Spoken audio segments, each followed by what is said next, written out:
Hey everyone! Ever wondered about the shortest people in the world? Well, get ready to be amazed! Let's meet some incredible people. First up, Chandra Bahadur Dangji from Nepal. He was only 21.5 inches tall. That's shorter than a ruler. He held the record for the shortest man in the world.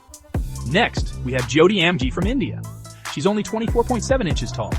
Jyoti is a Bollywood actress and a world record holder too. Awesome!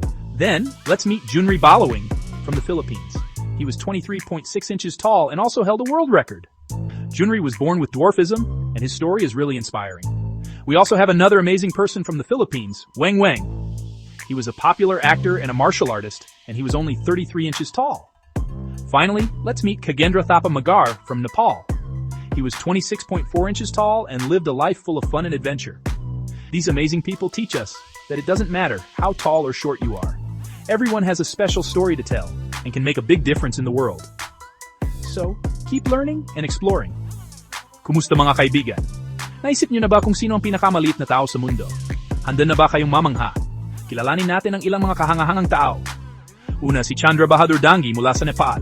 Siya ay 21.5 inches lang ang taas. Mas maliit pa sa ruler, siya ang may hawak ng record bilang pinakamaliit na lalaki sa buong mundo. Sunod, si Jyoti Amji mula sa India.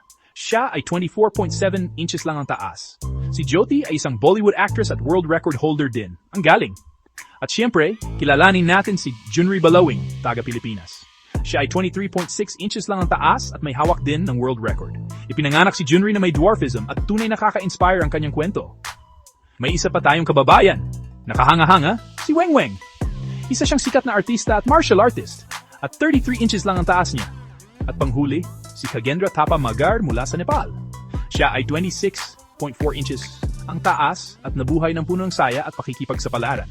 Itinuturo sa atin ng mga kahangahangang taong ito na hindi mahalaga kung gaano kataas o kaliit.